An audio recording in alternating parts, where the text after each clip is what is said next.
Nous en sommes à la conclusion. Ça fait déjà quoi, presque 2 mois qu'on a débuté cette série-là, « Quand je serai grand ».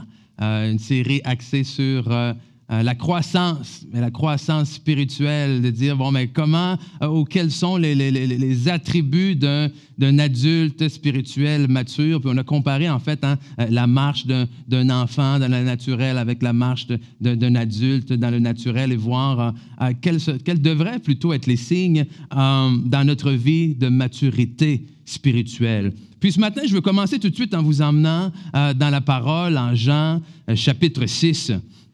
Puis on va lire, si vous avez votre Bible et vous voulez tourner, ça va être en Jean, chapitre 6. Le chapitre 6 est quand même assez long, OK? Il y a beaucoup de versets. Et le passage que je vais vous emmener dure quand même pendant la majorité de ce chapitre-là. Donc, j'ai coupé un peu certains versets pour vous donner l'essence, là, en fait, du message que je veux vous apporter ce matin. Mais ça va être en Jean, chapitre 6. On va commencer au verset 47 à lire ensemble.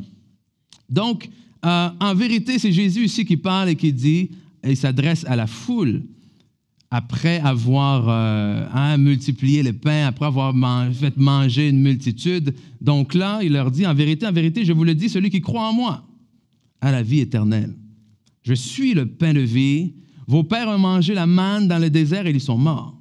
C'est ici le pain qui descend du ciel, afin que celui qui en mange ne meure point.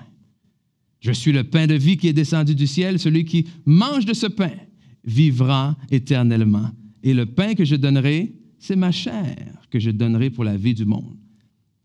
Au verset 52, là-dessus, les Juifs disputaient entre eux en disant, « Comment peut-il nous donner sa chair à manger? » Jésus leur dit, en vérité, je vous le dis, et il ne s'arrête pas pour expliquer, il continue là. Si vous ne mangez la chair du Fils de l'homme et si vous ne buvez son sang, vous n'avez point la vie en vous-même. Celui qui mange ma chair et qui boit mon sang a la vie éternelle et je le ressusciterai au dernier jour, car ma chair est vraiment une nourriture et mon sang est vraiment un breuvage. Celui qui mange ma chair et qui boit mon sang demeure en moi et je demeure en lui. Et c'est là où au verset 60, la Bible nous dit ceci. Plusieurs de ses disciples, après l'avoir entendu dire, « Cette parole est dure, qui peut l'écouter? » Et plus loin, verset 66, « Alors dès ce moment, plusieurs de ses disciples se retirèrent, et ils n'allaient plus avec lui. Jésus donc dit aux 12, « Et vous, ne voulez-vous pas aussi vous en aller? » Simon-Pierre lui répondit, « Seigneur, à qui irions-nous? Car tu as les paroles de la vie éternelle. Et nous avons cru et nous avons connu que tu es le Christ, le Saint de Dieu. » Et le titre aujourd'hui, c'est « Quand je serai grand, je serai engagé. » Parce qu'on a parlé de croissance spirituelle pendant près de 2 mois. Et il faut comprendre que la croissance spirituelle, ce n'est pas quelque chose qui arrive par hasard, mais c'est quelque chose qui arrive de manière intentionnelle. Et il faut s'engager envers cette croissance-là. Et l'engagement, c'est presque tabou aujourd'hui. C'est difficile de trouver des gens vraiment comme engagés, fidèles et fiables. Et ça, mais oui, ça reste une caractéristique de l'enfant qui a de la difficulté à s'engager pleinement dans une tâche jusqu'au bout. Est-ce qu'il y a des parents ici, des fois, qui ont de la difficulté à faire à leur enfant une tâche jusqu'au bout? Et c'est problématique. L'autre fois, je joue avec mon... il y a un de mes enfants qui a un peu plus de difficultés là-dedans. Okay? Il y en a un qui le fait au complet, mais très court, OK? Et l'autre qui a de la difficulté à terminer.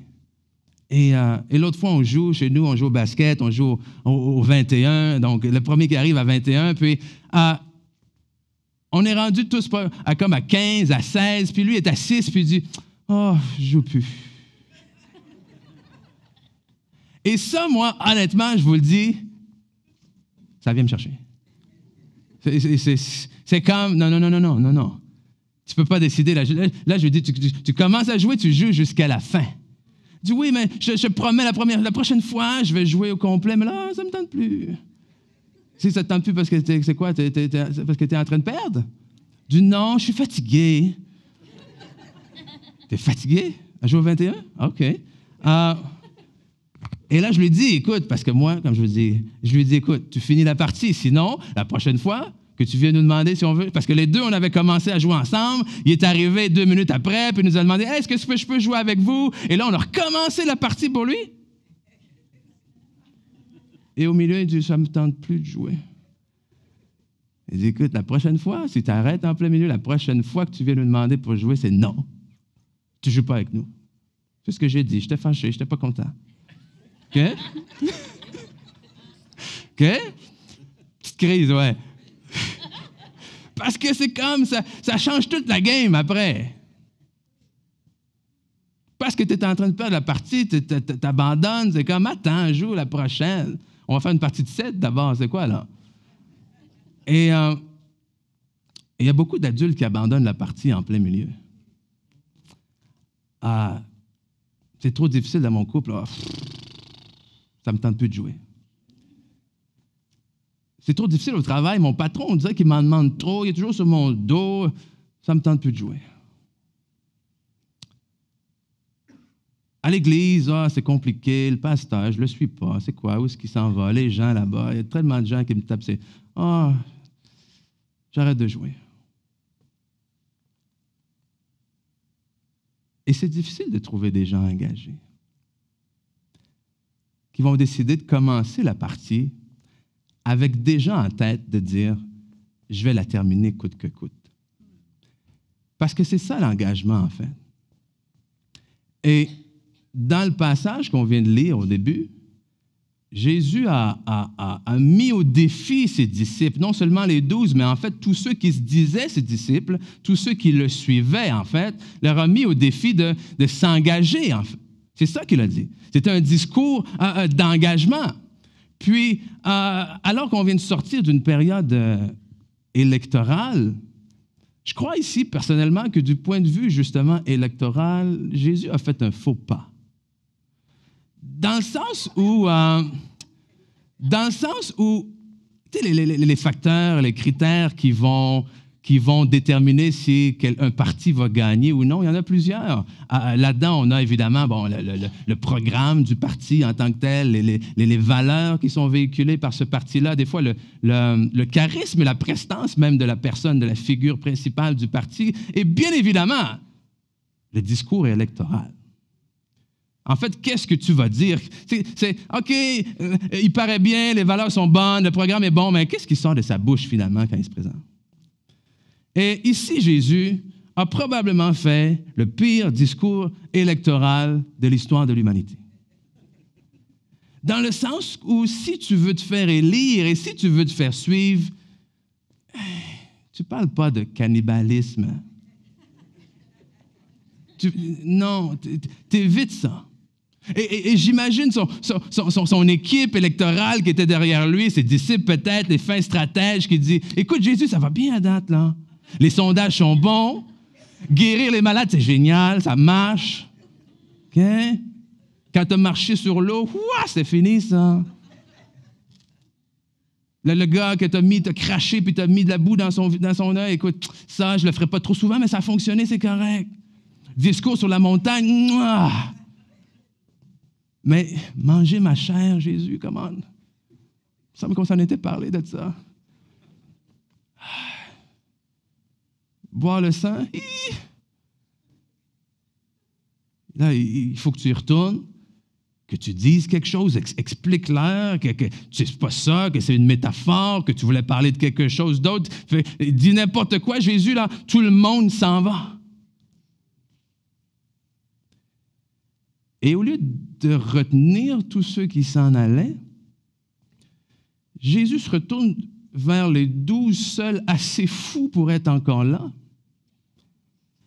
Les 12 qu'il avait lui-même choisis. Et il leur dit, c'est trop compliqué pour vous aussi? Est-ce que c'est trop dur pour vous aussi? Est-ce que vous voulez vous en aller avec le reste aussi? Si c'est le cas, allez-y, moi je vais continuer. Parce que Jésus savait une chose. Tu bâtis pas grand-chose de durable avec des gens qui ne sont pas engagés. Tu bâtis pas grand-chose de durable dans ta vie si tu n'es pas engagé. Mais aujourd'hui, on baisse les standards parce que justement, c'est trop compliqué. Parce qu'à la moindre adversité, les gens baissent les bras. Et c'est là où on se trouve avec beaucoup de gens qui sont beaucoup impliqués dans beaucoup de choses. Okay? Impliqués dans beaucoup d'activités. Je m'implique dans l'éducation de mes enfants, là. Je m'implique à la maison, je m'implique au travail, je m'implique à l'église, je m'implique avec mes amis, je m'implique, Il y a beaucoup de gens impliqués, mais peu de gens engagés. Oui, mais c'est quoi la différence? Il y a eu une histoire aux États-Unis qui est allée en cours, en fait, en 1972, dans l'État du Wisconsin. Okay? Il y a eu un cas qui était l'État du Wisconsin contre Yoder. Pas Yoda, okay? Mais bien Yoder, Y-O-D-E-R, Jonas Yoder. Et le problème, c'était qu'en fait, le monsieur, c'était un fermier amish qui voulait faire l'école à la maison chez lui. Et lui et certaines familles dans sa communauté voulaient garder leurs enfants à la maison pour faire l'école à la maison. Et à l'époque, dans l'État du Wisconsin, c'était illégal. C'était pas permis. Donc, il est allé en cours, il a perdu, il est allé encore, il a fait appel, il est allé en cours une autre fois, et il a encore perdu. Et c'est là que finalement, il est allé en appel à la plus haute instance juridique, c'est-à-dire à la Cour suprême des États-Unis. Et ce qu'il a fait, en fait, c'est qu'il a revendiqué le premier amendement. Et le premier amendement va comme suit, qui dit en partie, pour ce qui a trait à la religion, le Congrès n'adoptera aucune loi relative à l'établissement d'une nouvelle religion ou à l'interdiction de son libre exercice. Et il est allé, en fait, devant le Congrès, ou plutôt devant la Cour suprême, et il a dit, le fait de m'empêcher d'avoir mes enfants à la maison, c'est d'empêcher le libre exercice de ma religion. Et c'est là où la Cour s'est dit, bon, comment est-ce qu'on fait pour savoir si vraiment cette religion-là, c'est quelque chose qui est vraiment important pour lui? Ils ont déterminé, en fait, qu'il fallait être capable de séparer entre préférence et conviction. Est-ce que sa religion et le fait de garder ses enfants à la maison était le fruit d'une préférence ou d'une conviction? Et comment y arriver? Ils ont établi qu'en fait, il y avait 5 sphères, 5 domaines, ou comme ils appelaient, 5 genres de pression que quelqu'un peut subir dans sa vie et qui va révéler, en fait, est-ce une préférence ou une conviction? Numéro 1, c'est la pression de la famille. Tu continues, mais alors que ta famille fait pression sur toi, est-ce que tu abandonnes ton idée de départ? Ensuite, c'est la pression des pairs, des gens, des amis autour de toi. Quand les gens parlent mal, quand les gens commencent à critiquer, quand les gens essaient de te décourager, est-ce que c'est assez important pour toi que tu continues ou tu dis « ça ne vaut pas la peine ». Ensuite, le troisième, c'est la justice, en fait. C'est de dire, oh, ma conviction, si ma conviction m'emmène à devoir subir quelque chose au niveau de la justice, que ce soit un emprisonnement ou dans son cas, aller en cours, justement, puis perdre de l'argent, est-ce que je suis prêt à y aller? Et jusque-là, la Cour, évidemment, a déterminé que oui, ce monsieur-là, 1, 2, 3, il est prêt à aller jusque-là, parce qu'il a fait faillite. Mais il a décidé de continuer. Quatrièmement et cinquièmement, on a la prison et ultimement la mort. Et ça peut paraître intense, OK, la mort, là. Mais on peut se poser la question, si on n'est pas prêt à mourir pour quelque chose, est-ce qu'on est prêt à vivre pour? Je vais la poser autrement. Si quelque chose ne vaut pas la peine que je meure pour, est-ce que ça vaut la peine que je vive pour? Et c'est là où il y a beaucoup de gens qui sont impliqués dans des préférences. Mais peu sont engagés dans des convictions. Et ce que ça fait quand je suis impliqué dans mes préférences, c'est quand la chose dans laquelle je suis impliqué, oui, ne marche pas comme je veux, alors j'amène ma préférence ailleurs.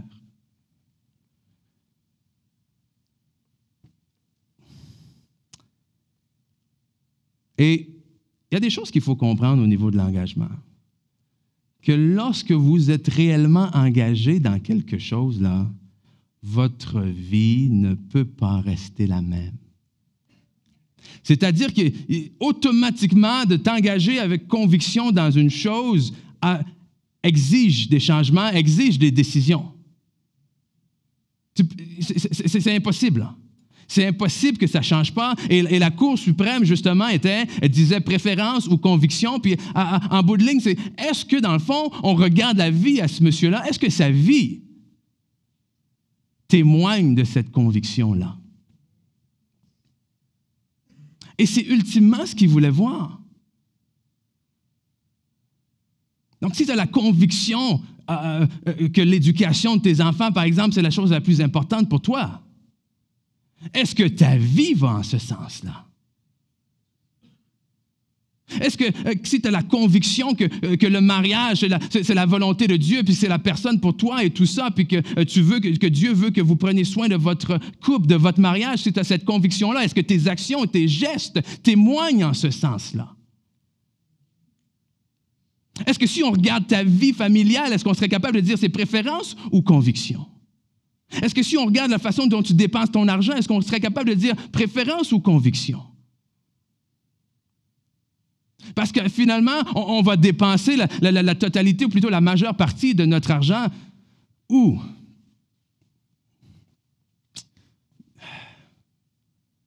Ça va en revenir à nos convictions à la fin de la journée.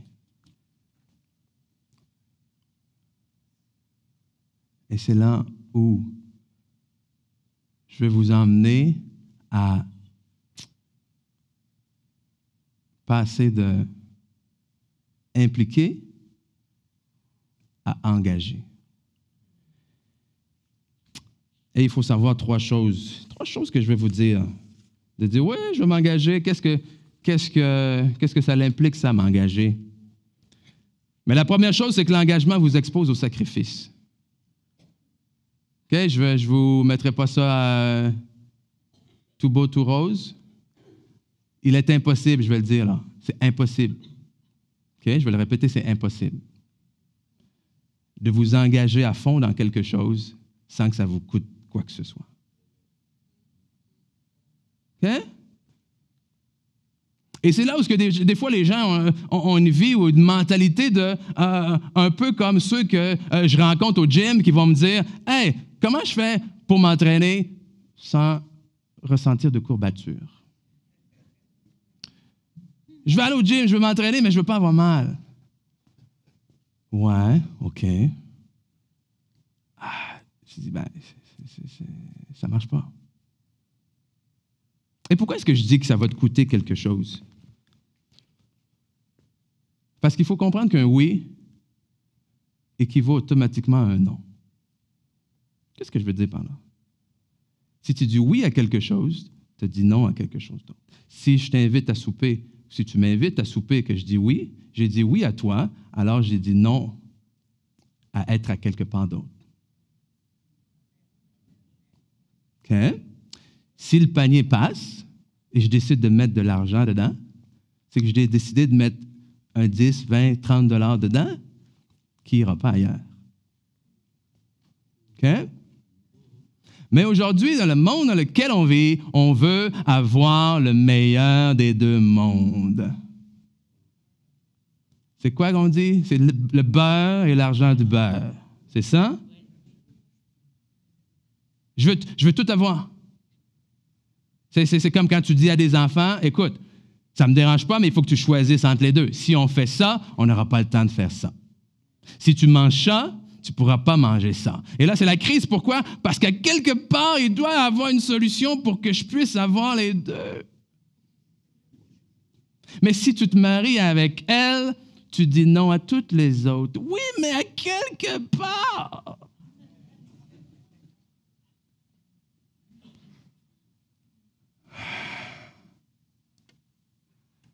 Hein? Ça va vous coûter quelque chose. Si tu décides que, je ne sais pas moi, peu importe dans quoi tu mets ta conviction, si tu décides comme ce monsieur-là, lui a décidé, okay? Dans mes convictions, je veux garder mes enfants à la maison. Oh, ça lui a coûté quelque chose. Il a fait faillite. Il a fait faillite. Puis écoutez-moi bien, là. Coûter, ce n'est pas juste en argent, là, hein? J'espère que vous comprenez ça, là. Ça peut vous coûter du temps. Ça peut vous coûter des gens, des amis. Okay? Le jour où j'ai décidé de m'engager dans le Seigneur, ça m'a coûté des amis. J'ai dû dire, le fait de dire oui au Seigneur m'a amené à dire non à certaines habitudes, à certaines activités. Et c'est là qu'encore une fois, trop de chrétiens acceptent le Seigneur parce que dans leur préférence, c'est le fun d'avoir quelqu'un qui est là, qui répond à nos prières et d'avoir tout. Mais côté conviction, j'ai peut-être pas envie de faire tous ces sacrifices-là.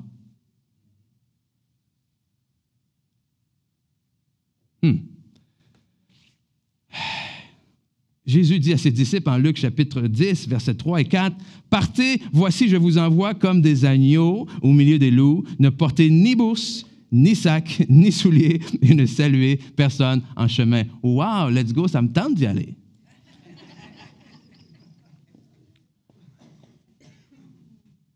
OK? Mais des fois, je pense qu'on fait l'erreur de diluer le message de l'Évangile et de le mettre plus beau qu'il est. Oh, je m'excuse, il est génial, il est beau, là, on s'entend. Mais s'engager avec Dieu, ça va te coûter quelque chose. Hein? C'est comme tout un... Je vous dis, Jésus, il a des drôles de discours, là. Tu veux recruter des gens, c'est comme, hey, je vous envoie comme des agneaux au milieu des loups, ça te tente?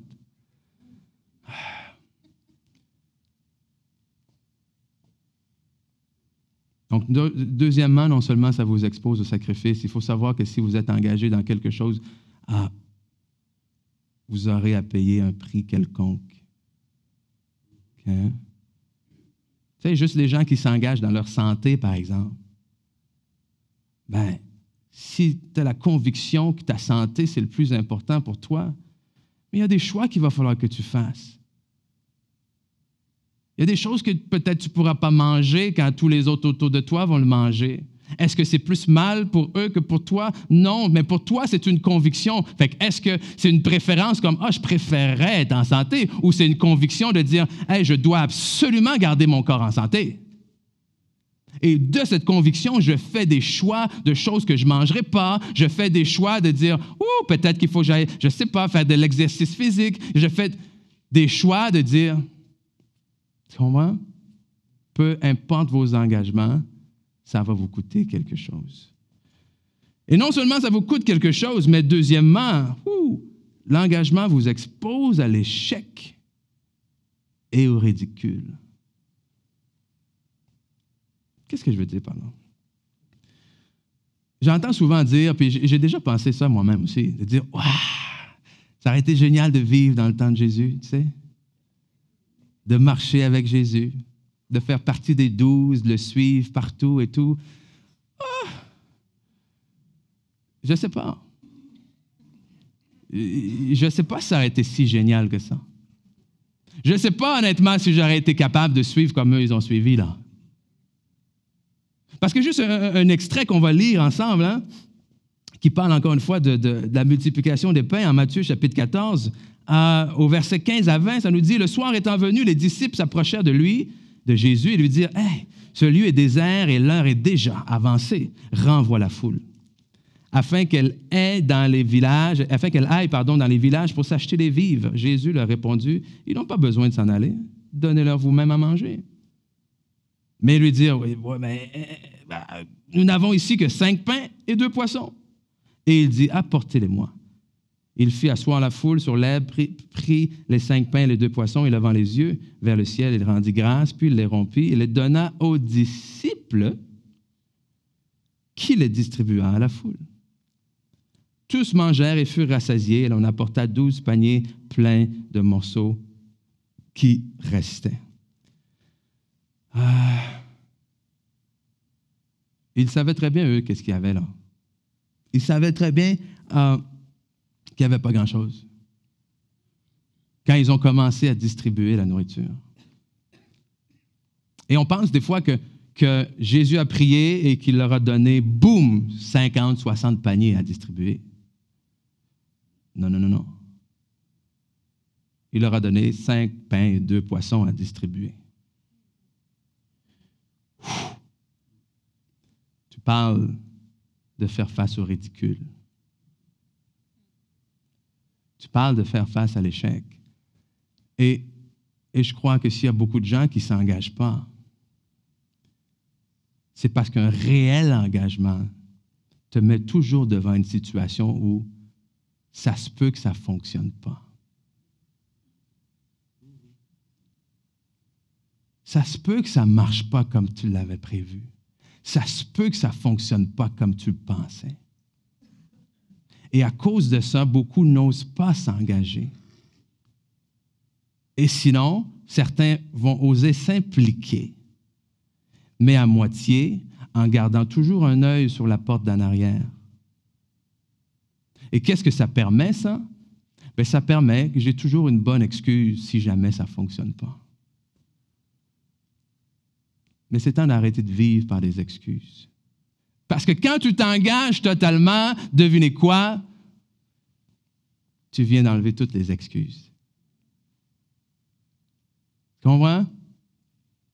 C'est comme de dire avant de commencer la partie, c'est comme « Ah oui, je vais jouer avec toi, mais tu sais, j'ai un peu mal au dos aujourd'hui, là. Ah. » Fait que tu peux te permettre au milieu de la partie de dire « Oh, écoute, je vais prendre une pause si tu veux bien. C'est mon dos, là, si j'avais pas eu mal au dos, écoute. »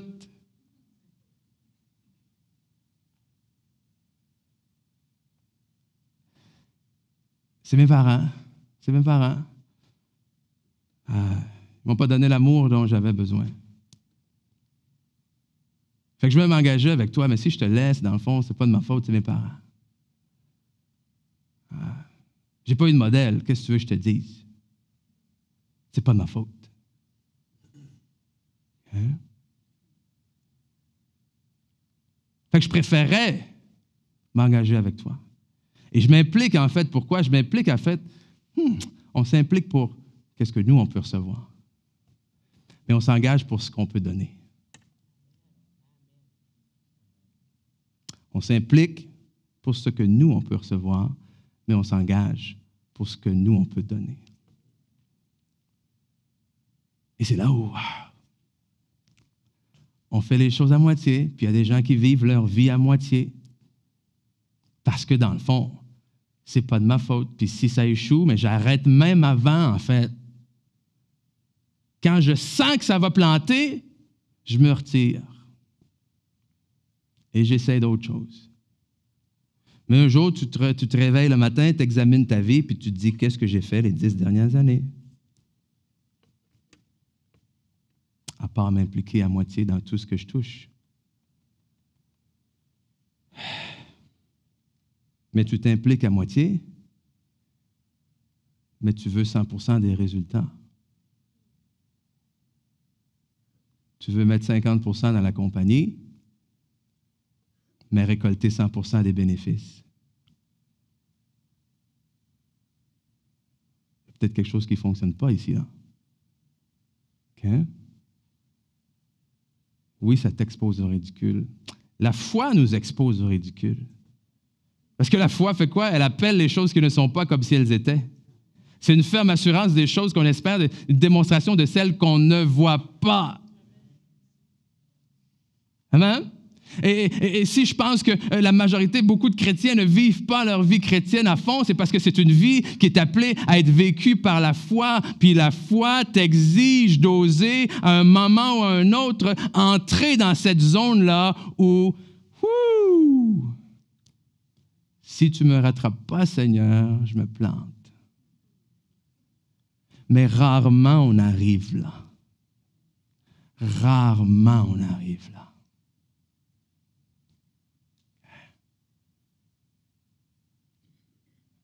Mais le réel engagement est prêt en quelque sorte à avoir l'air fou.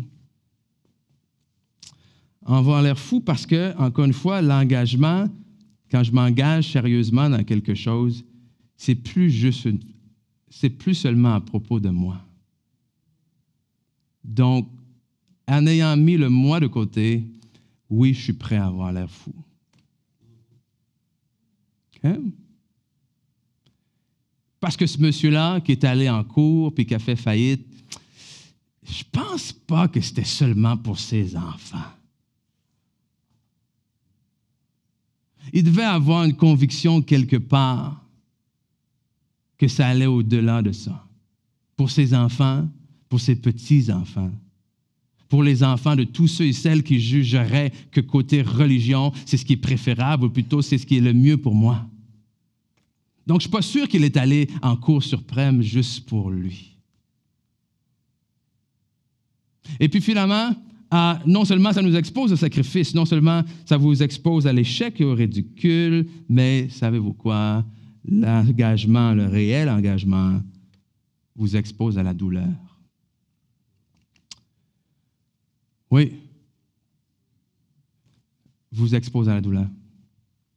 Parce que quand je m'engage, c'est je m'engage.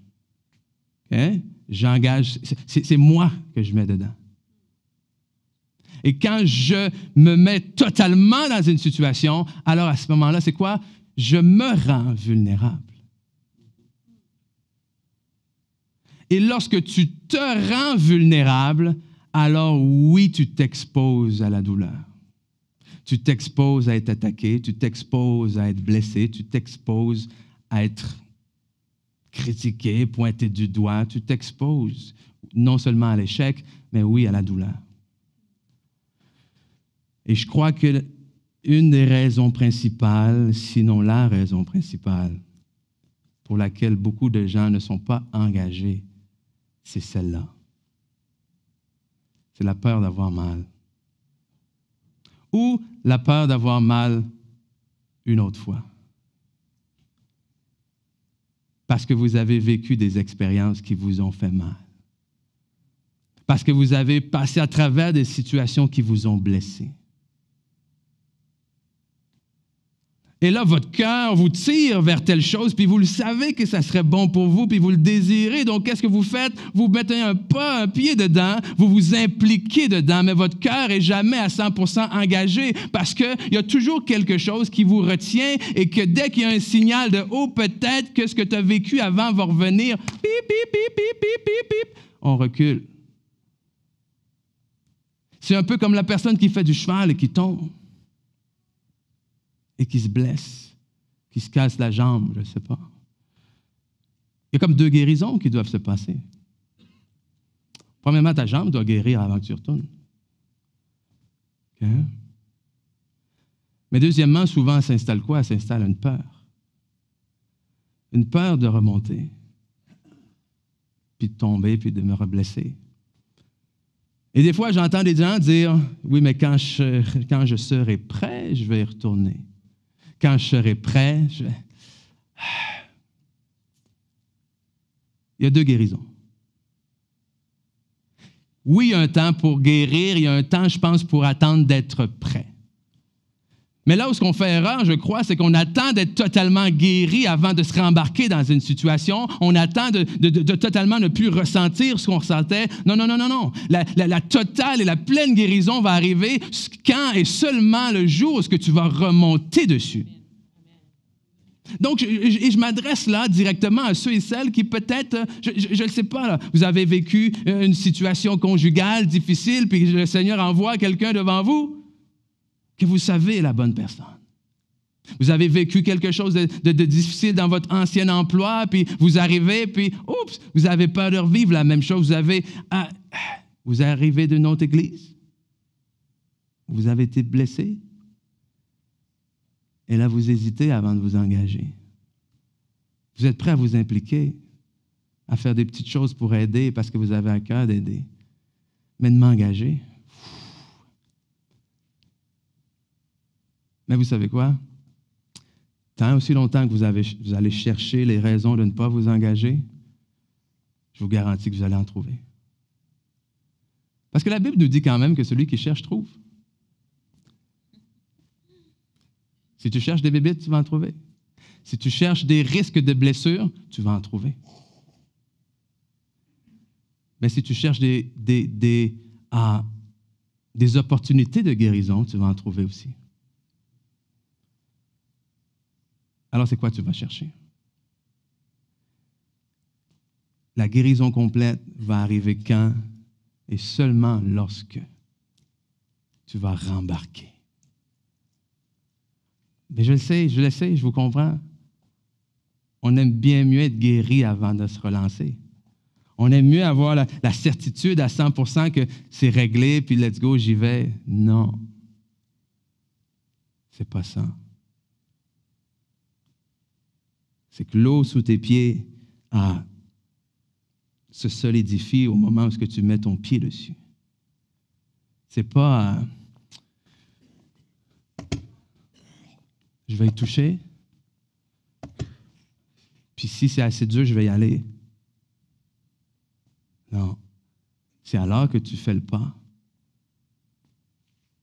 Ça te soutient. Et c'est là qu'il faut de la foi.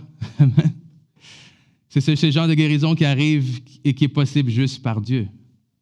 Juste grâce à Dieu. C'est juste lui qui est capable de faire ça. Ça nous dépasse. Amen. Ça nous dépasse. Et il faut comprendre que si c'est Dieu qui vous appelle dans telle direction, si c'est Dieu qui met cette nouvelle opportunité devant vous, peu importe soit-elle, si vous avez la conviction que c'est Dieu, la pleine guérison va arriver lorsque vous allez lui obéir. Amen. Donc, l'engagement vous expose au sacrifice, vous expose à l'échec et au ridicule, mais aussi vous expose à la douleur. Il faut être prêt à cette douleur-là. Puis, ça fait 2 mois, en fait, maintenant, que je vous parle de croissance spirituelle. Que je vous dis, hey, engagez-vous, prenez la responsabilité de votre croissance. Mais en même temps, je voulais quand même prendre quelques minutes maintenant parce que, oui, l'élève a une responsabilité, mais l'enseignant aussi a une responsabilité. Ou est-ce qu'en tant qu'Église, nous avons une responsabilité de vous permettre de mettre devant vous une possibilité de grandir? Un chemin qui va vous permettre de grandir et d'arriver dans les choses que Dieu a pour vous. Et ce chemin-là, pour nous, c'est simple, c'est ce qu'on appelle la route. Lorsqu'on parle de « en route », c'est exactement ça. C'est de dire qu'en tant qu'Église, notre vision, c'est quoi? C'est très simple, c'est de voir les vies transformées par l'amour de Jésus-Christ. Et on pense qu'une vie transformée, c'est quoi? Une vie transformée, c'est quelqu'un qui d'abord découvre son identité en Jésus, qui elle est, et qui ensuite qui est habilité à accomplir sa destinée. Puis une fois que je sais qui je suis, une fois que j'entre dans ma destinée, mais je peux faire quoi maintenant? Je peux influencer les gens autour de moi. Mais pour ce faire, la route, c'est quoi? Ça commence par une relation. On veut vous aider, vous emmener à une relation avec Jésus. Parce qu'on peut vous enseigner plein de choses, on peut vous mettre plein de connaissances dans la tête, mais ça commence et ça finit par une relation avec Christ. Et le but premier de cette route-là, c'est de vous emmener à une relation avec lui et qu'à travers cette relation-là, lui, par son Saint-Esprit, va être à même de vous aider à observer les principes bibliques qui vont vous aider à avoir une vie chrétienne victorieuse. Le U, par la suite, c'est quoi? C'est d'utiliser les dons, les talents qu'il a mis en vous. Tu sais, de témoigner de cet amour-là aux autres, de cette bonne nouvelle. Et E, c'est entretenir. C'est-à-dire entretenir des relations saines avec les autres.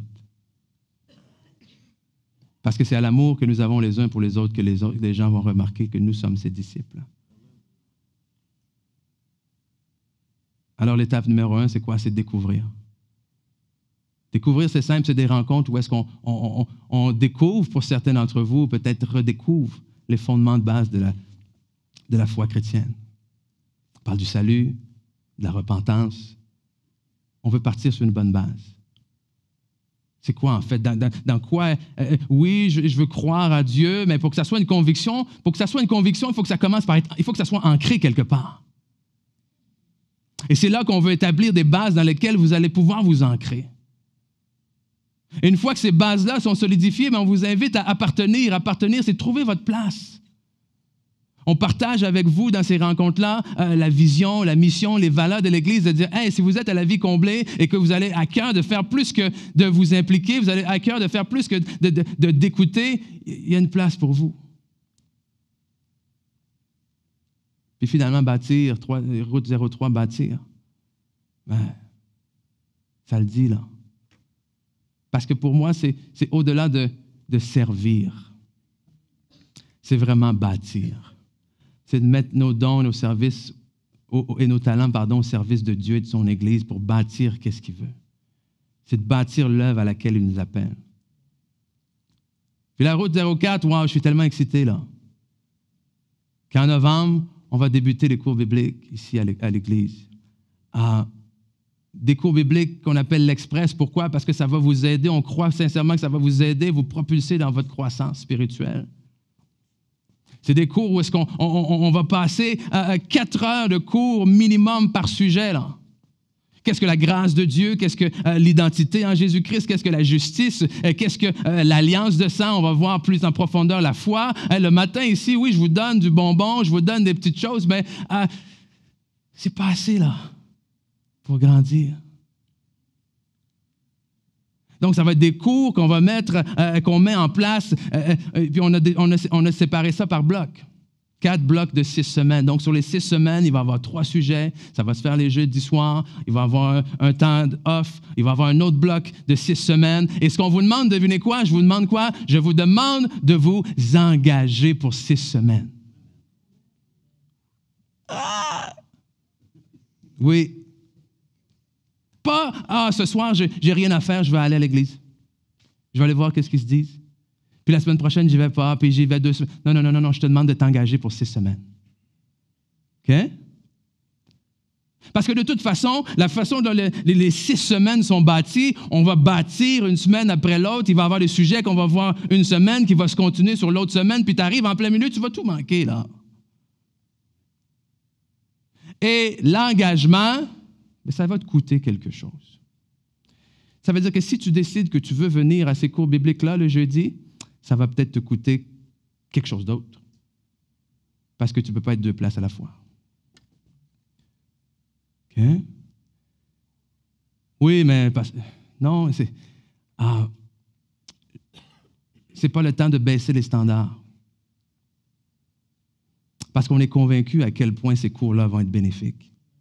Et la pleine conviction. Puis je le sais que si vous venez une semaine de temps en temps, vous allez manquer la vraie bénédiction qu'il y a derrière tout ça. Hein?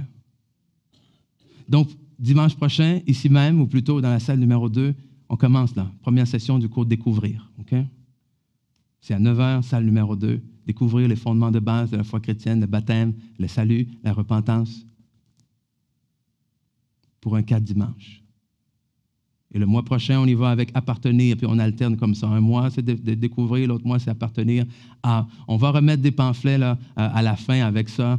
dessus. Donc, vous n'avez pas besoin de tout vous rappeler de ça par cœur tout de suite. Là, inquiétez-vous pas, on va vous remettre quelque chose. Vous allez pouvoir retourner à la maison avec ça. C'est pour ça qu'on est là. J'aime prêcher. OK? J'aime prêcher, j'aime partager la parole. Mais ce que j'aime encore plus au-dessus de tout, c'est de voir des gens rentrer dans leur destinée. C'est de voir des gens grandir spirituellement. C'est de voir des gens qui découvrent leur identité, justement, des gens qui arrivent en ne sachant pas trop quoi faire de la vie, où aller, puis ils découvrent qui ils sont, leur réelle identité en Jésus-Christ. Et alors qu'ils découvrent leur réelle identité en Jésus, pas qu'est-ce que ma mère m'a dit que j'étais, pas qu'est-ce que mon père m'a dit que j'étais, pas parce que mes voisins m'ont dit que je pouvais faire, ma prof m'a dit que je ne serais jamais capable de faire ça. Non, non, non. Qu'est-ce que Dieu dit de moi? Puis une fois que je découvre qu'est-ce que Dieu dit de moi, mais je découvre aussi que, waouh, il y a des plans, des projets qu'il a formés pour moi avant la fondation du monde. Donc, j'entre dans ces plans et ces projets-là, et alors que j'entre dans ces plans et ces projets-là, je deviens quoi? Je deviens une source de bénédiction. C'est ça qu'on veut, là. On veut voir les vies des gens transformées. Y a-t-il des gens qui connaissent quelqu'un qui est désespéré? Est-ce qu'il y a des gens ici qui connaissent quelqu'un qui lutte avec le désespoir, qui lutte avec la paix, qui lutte avec certaines addictions?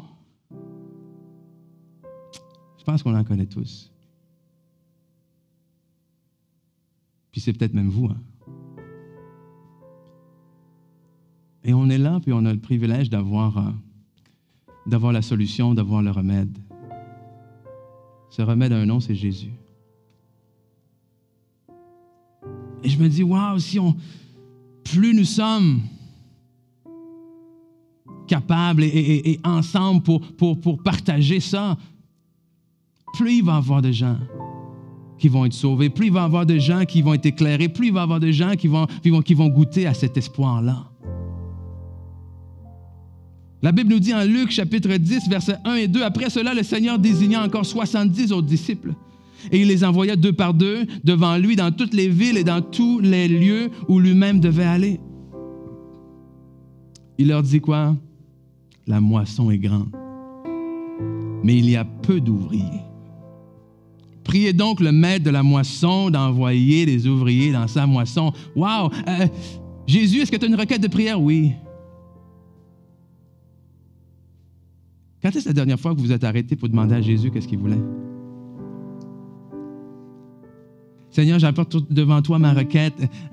Wow, le Seigneur a une requête de prière ici, là. Est-ce que vous pouvez prier le Père? Est-ce que vous pouvez prier, s'il vous plaît, le maître de la moisson qu'il envoie des ouvriers dans sa moisson? Parce que qu'est-ce que Jésus est en train de dire ici, là? Jésus est en train de dire, là, wow, j'ai encore beaucoup de monde que je veux appeler à moi. Imaginez un champ, là. Un champ en perte de vue, un champ de blé, un champ qu'on doit récolter, puis le Seigneur, il dit, tout ce champ-là, c'est à moi. Puis imaginez-vous que tout ce qui ne sera pas récolté, en fait, va être perdu. Et il dit, merci pour les quelques qui vont au champ et qui récoltent, mais il dit, priez le Père, parce qu'au rythme où ça va, il n'y a pas assez de monde pour ramasser tout ça. Au rythme où ça va, il y a des gens pour lesquels j'ai donné ma vie qui vont être perdus parce qu'il n'y a pas assez d'ouvriers dans la moisson. Il n'y a pas assez de gens qui s'engagent pour moi. Trop de gens qui viennent et suivent et vont à l'église pour leur préférence. Priez le maître de la moisson, s'il vous plaît. Et je me souviens un jour quand j'étais plus jeune, je me rappelle plus exactement à quel âge, mais j'avais l'âge de travailler. Et j'arrêtais pas, comme tout bon adolescent, comme tout bon enfant, d'agacer ma mère, d'achaler ma mère pour avoir de l'argent. « Hey, maman, est-ce que tu peux me donner de l'argent pour ci? Hey, maman, est-ce que tu peux me donner de l'argent? Ah, je vais me racheter ci. » Puis un jour, ma mère s'est tannée, puis elle a dit, « OK, je t'amène travailler. Tu veux me demander de l'argent? Je vais te montrer c'est quoi la valeur de l'argent. » Et à cette époque-là, ma mère, elle travaillait dans les champs. allait dans les champs, ramassait les légumes dans les champs. 5 enfants à la maison, travail presque à temps plein. Mon père, beaucoup aux études. Donc, pour avoir un petit quelque chose, pour arriver, pour nous donner aussi un extra, ben, elle allait travailler dans les champs, elle allait se mettre à 4 pattes pour ramasser des légumes, les cocombes, les tout. Elle a dit, un jour, tu viens avec moi. Donc, je suis allé avec elle. J'ai dit, ouais, je vais faire un peu d'argent. À la fin de la journée, on m'a donné 40 $. J'ai dit, 40 $? Juste pour ça. Juste ça. Pour tout ce que j'ai fait. Et j'avais passé la journée, oui, le matin, j'avais cueilli des légumes. Mais l'après-midi, il m'avait emmené dans un terrain vague de terre. Puis il a dit, toute l'après-midi, tu enlèves des roches. OK. Donc, au gros soleil, tout l'après-midi, j'ai enlevé des roches. J'ai enlevé des roches, j'avais ma pioche. Enlevé des roches. Et je suis retourné chez moi ce jour-là avec mes maigres 40 $. Et beaucoup d'ampoules, oui. Et ça m'a montré 2 choses. Ça m'a donné 2 leçons. Une leçon que j'ai retenue à ce jour-là, puis une leçon qui m'est revenue dernièrement. La première leçon, c'est que j'ai réalisé le sacrifice que mes parents faisaient pour moi. Et à partir de ce jour-là, je me suis dit, j'ai pas le droit de faire n'importe quoi avec ma vie. Avec tout ce que ces parents-là font pour moi, j'ai pas le droit de faire n'importe quoi avec ma vie. Et je me dis, avec tout ce que Christ a fait pour nous, est-ce qu'on a le droit de faire ce qu'on veut avec notre vie? Tu peux prendre la liberté de le faire, oui.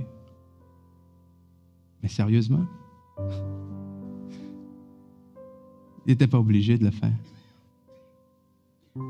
Il aurait pu juste dire, je suis plus capable. Il serait monté au ciel. Donc, après tout ce que le Seigneur a fait pour moi, alors que je ne le méritais pas, je me dis, est-ce que j'ai vraiment le droit aujourd'hui de vivre ma vie pour moi-même? Est-ce que j'ai vraiment le droit aujourd'hui de vivre une vie de préférence, puis quand ça ne me tente plus, j'arrête? Ou est-ce que je dois vivre comme la parole de Dieu dit, pour celui qui est mort et ressuscité pour moi? Je ne peux vivre ma petite vie égoïste. Mais la leçon que j'ai retirée aussi de ça dernièrement, c'est que ces légumes-là, peut-être qu'un jour, ils vont être dans un grand restaurant. Et il y a des gens qui vont s'asseoir et qui vont, ils vont déguster puis ils vont aimer ça. Puis qui vont aller remercier? Ils vont aller, est-ce que je peux parler au chef? Est-ce que je peux parler au chef? Chef, c'était délicieux. Et j'ai réalisé qu'il y a beaucoup passaient au chef, mais qu'il y en avait peu qui remerciaient ceux qui enlevaient les roches. Qui allaient permettre un jour de faire pousser ces légumes-là. Et j'ai réalisé qu'il y en a beaucoup qui sont prêts à s'asseoir à table au restaurant pour manger. Il y en a d'autres, peut-être que si tu leur demandes, vont venir dans le champ avec toi pour récolter. Peut-être quelques-uns qui vont accepter de venir semer avec toi.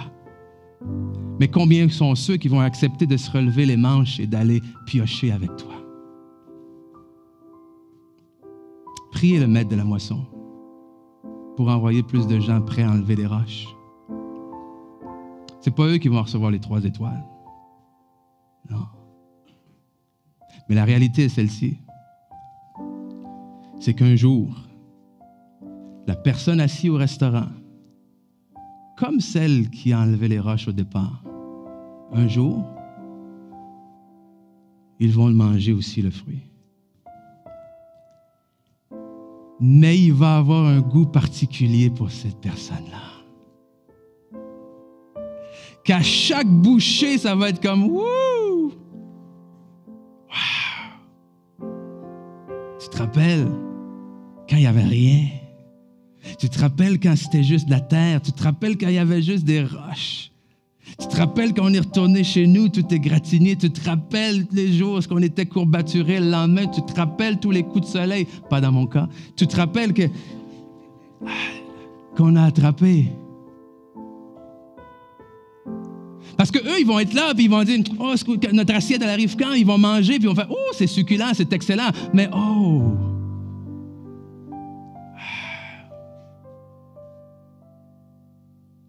Et je vous le dis, très clairement, très directement, dans la saison dans laquelle nous sommes à l'Église chrétienne, la vie comblée, nous avons besoin de gens prêts à enlever les roches.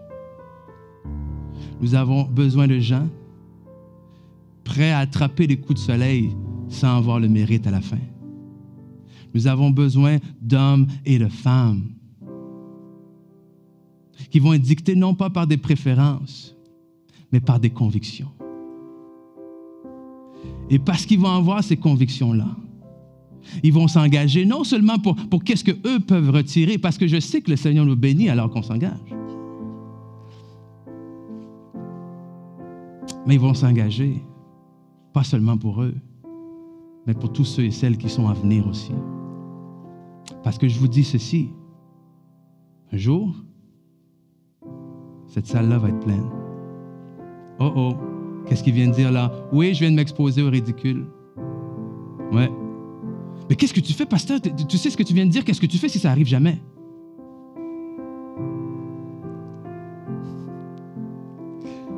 Mais je vais vous le dire. OK? Pourquoi? Parce que la moisson est là. Parce que ce n'est pas juste à propos de moi, ce n'est pas juste à propos de nous, c'est à propos de tous ceux et celles que le Seigneur a besoin encore et désire encore aller chercher. Alors, est-ce qu'il y a encore des gens qui restent à être sauvés, assez pour les sièges qui restent ici? Mais oui, beaucoup plus même. Alors, ce n'est pas en la foi, en ce qu'on fait ici, en nos capacités que je dis ça. C'est en la foi au Seigneur, c'est en la foi et en réponse à dire, priez le maître de la moisson pour qu'il envoie des ouvriers, parce que la moisson est grande. Et je vous le dis, et je le déclare, que c'est ce qui va arriver. C'est qu'il y a des gens qui vont venir goûter le pain de vie. Celui qui donne la vie éternelle.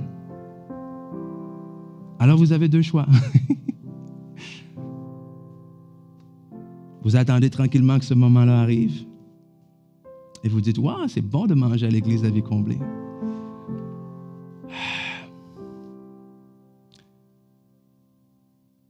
Ou vous vous dites, « Ouais, je vais mettre ma gloire dans le fait de dire, « Hey, j'étais là et j'y ai cru. » alors qu'il n'y avait encore rien.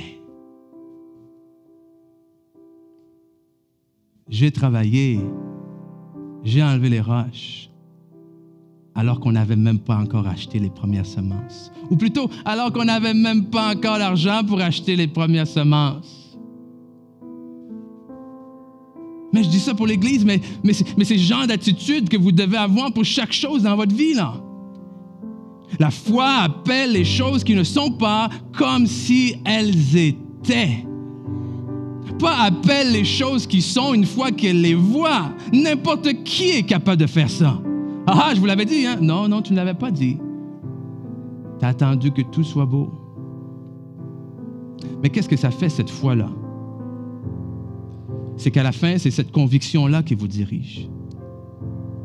Est-ce que vous pensez que Pasteur Ken et Pasteur Tanya Taylor ont passé une vingtaine d'années de leur vie ici par simple préférence?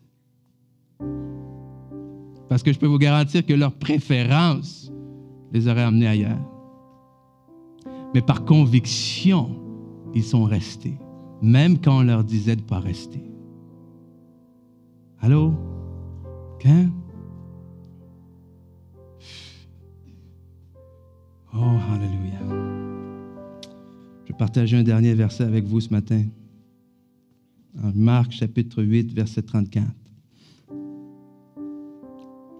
Puis, ayant appelé la foule avec ses disciples, il leur dit, « Si quelqu'un veut venir après moi, qu'il renonce à lui-même, qu'il se charge de sa croix et qu'il me suive. Car celui qui voudra sauver sa vie la perdra, mais celui qui perdra sa vie à cause de moi et de la bonne nouvelle la sauvera. Et que sert-il à un homme de gagner tout le monde s'il perd son âme?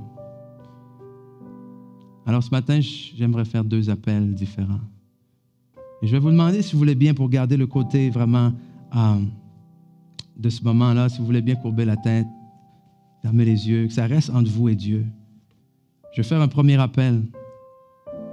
Un premier appel pour ceux et celles qui sont ici ce matin, puis qui, si on vous pose la question, oui, vous êtes chrétien, oui, vous êtes né de nouveau, vous avez cette certitude, cette assurance-là d'aller au ciel, d'être à la droite de Dieu, mais que si vous êtes honnête ce matin, vous vous dites, oui, je dois être un peu plus engagé dans les choses de ma vie.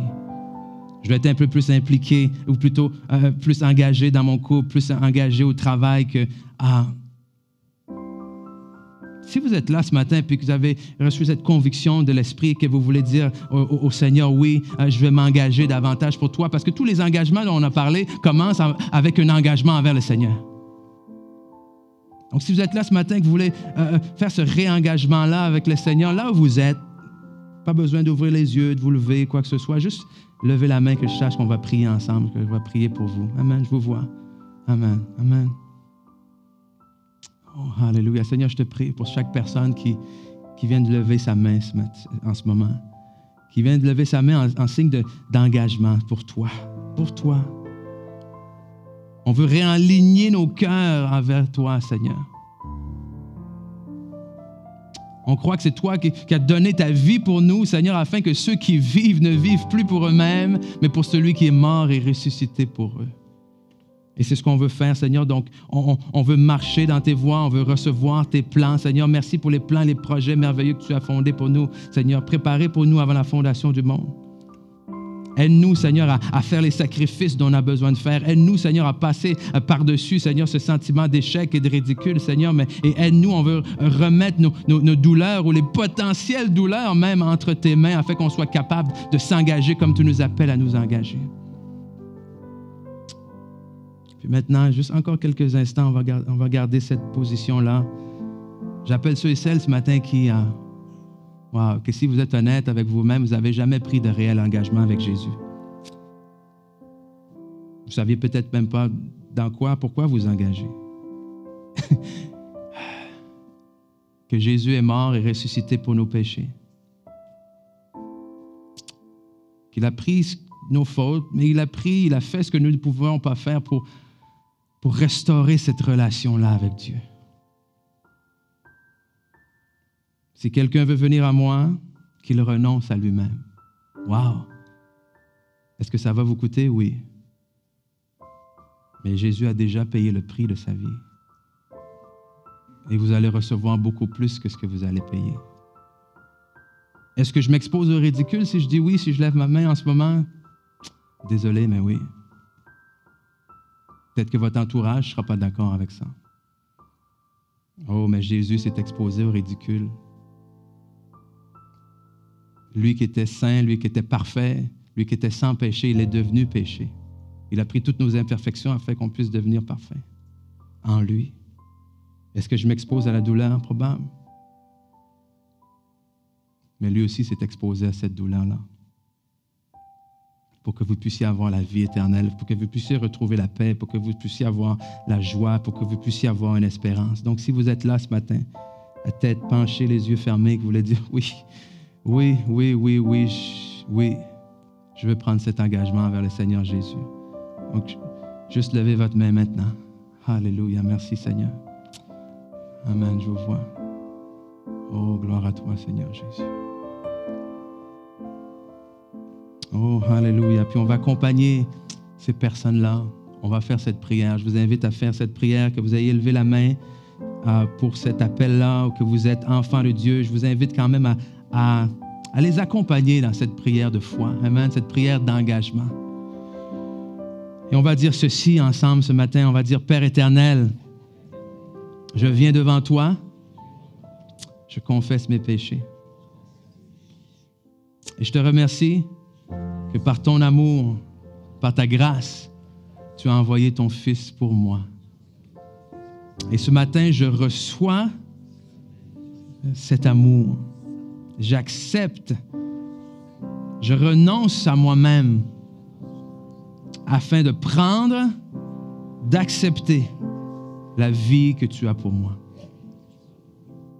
Aide-moi, guide-moi par ton Saint-Esprit à entrer dans les plans et les projets que tu as pour moi. Dans le nom de Jésus. Amen. Amen. Est-ce qu'on peut remercier le Seigneur pour ceux et celles qui ont fait cette prière pour la première fois, avec sincérité, avec engagement? Amen. On est là pour vous. On est là pour vous aider à continuer à marcher là-dedans. On va avoir un préposé qui est là à la table, juste à la sortie ici, pour répondre à vos questions, un petit cadeau pour vous. Mais, hey, engagez-vous. OK? Toute chose qui vaut la peine d'être vécue, c'est une chose dans laquelle on s'engage pleinement, à fond. Amen?